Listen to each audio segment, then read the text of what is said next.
Boysai, it's pretty late at night. It's almost chatzois. It's almost chatzois, but there's so many averas to talk about. I couldn't wait. I had to come on and do the avera of the day and explain another really important isser that taka is probably a huge part of this corona magefa that we're going through right now. And I've alluded to it in previous episodes, in previous Shiurim of mine, but it's worth creating an entire episode about this. And of course I'm referring to Sheitels. Okay, now, Sheitels is such a loaded topic. There's so much to discuss. We could write entire Svarim on Sheitels, but for our purposes right now, what I want to really dive into, what I want to go into is a bit of the hashkafa around it. Now, there's two main isurim when it comes to Sheitel. The first one is being married. The moment a woman gets married, immediately her hair, poof, becomes an erva. One moment it wasn't erva, now it's erva. And there's one exception to that, of course, which is the night that she got married. Then it's not erva yet, but the next day at Sheva Brachos it is erva. And it's like literally like looking at the mamish, the oisa hamakam. It's like looking at, you know where, on a woman when you look at her hair from the moment that she gets married on, but not beforehand. So keep that in mind. The second halachic issue is looking pretty. A woman is not supposed to look pretty. Okay, combine those two isurim together and you get a sheitel. Okay, you have this mitzias where a woman takes a covering, it looks very good, and she covers her own hair. So is Yoitzi the first chiyuv of it no longer being an erva? Yes, it's no longer an erva, it's covered. Yeah, but what about the other isur of her not being pretty? It's a huge michshol when a woman is pretty. Men could look at her, have machshavos, have Shiurim, and it could lead to all sorts of mamish. The most shafil, the most yarud of the doiros of where the mind could even go, and that all becomes a nichrayus of the woman, and that is the issue. The issue with Sheitels is that they solve one halachic issue, but they don't solve what you could say is a bigger one, which is women should not look pretty, and that is what we're trying to touch upon here. Okay? Now, I want to explain, this isn't just about looking pretty because of Sheitels. If a woman has blue eyes, she should wear contact lenses. If a woman has curly hair, she should straighten it. This is not the only thing that we need to straighten. We're all born with crooked hearts.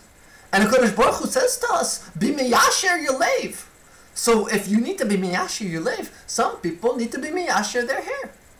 And it's a challenge that some people have that other people don't have? Yes, it's true, Taka. It's true that some people have a unique nisayon in the world. Some people have the nisayon of curly hair. I wouldn't wish it upon myself. I don't have such issues, but some people have it, and they need to align themselves and conform to the general Bas Yisrael. Just like Moshe Rabbeinu's wife Tzipora, she had a certain kind of sheitel. We need to continue to have the same Das Yehudis, that was tradition of 2,000 years. Now, there's a very interesting kula that really ties it all together, and you might be asking, but you might be thinking to yourself right now, I bet that you are, and I want to address it. And this is the concept of shaving your own hair off and putting it back on your own head to be a sheitel. Now, halachically, of course, this is perfectly fine, because you're no longer seeing the attached hair of a woman's head, therefore it's not erva anymore. It was erva when it was attached at the roots, and you disconnect it, and it's no longer erva. That is a pashut. All the poskim agree on this fundamental zach. You know, there's many rishonim that talk about this, but the bigger issue becomes, what if she was pretty before and now she continues to be pretty after, and we know that the main goal is she not be pretty anymore. And I stayed up very late at night trying to think of how do we come up with a solution to this issue of, you know, it's her hair, she wants to still wear her own hair on her head. And this is what I decided. I decided what we need to do, what I recommend, and I think it's a very brilliant, not that I'm chacham, but I want to use some chachma here as a concept, and the solution I see is take the hair and cut it in half and create two shorter sheitels off of it. Then you have much more sheitel, 2, for the same amount of hair that was grown on the head. And the added benefit of this is she could wear 2 sheitels at once on top of her head, and therefore essentially be walking around with double the yiras shamayim.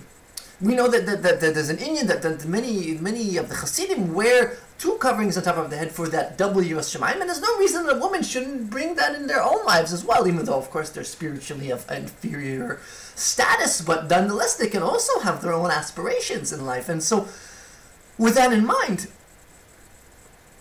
why don't we do it that way? A woman should shave off her own hair, turn it into 2 sheitels, and put them one on top of the other. Now, in all of this, I want to make it very clear. I am talking primarily to the women in the community for sure. But I want to not absolve in any way the husbands from their achrayus in this entire mitzias, okay? And we all know that the husband is the leader of the house, and it is the husband's responsibility to control his wife and be the ruchnius dik manhig of this own little oilam that is a bayis ne'eman b'Yisrael. And if a husband doesn't do that, and he lets his wife run amok with long sheitels and looking pretty and other unheard of, unspeakable concepts, it's pashut that when the corona happens, it's going to happen to the whole family. It's not going to just affect the woman. In fact, the scientists, they have done the research, and they find that it's actually affecting men even more than women. And it's clear that this is a Kodesh Baruch Hu telling us that if we don't restrain our women and keep them in check and show them where their places, the kitchen, the cleaning the bathrooms, the bedroom, if they get out of bounds with physically and physically toward all the physicality that is the nature of being a woman, if a husband is not able to add spirituality back into his life, then we're all gone for it. We may as well just go and lick a doorknob right now in Wuhan, because we're as good as done in the Kodesh Baruch Hu's eyes.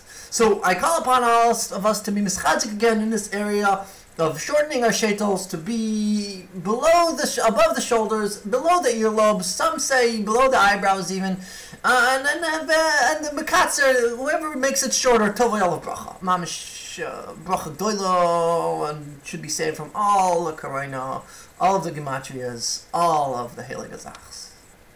Tizkul mitzvah.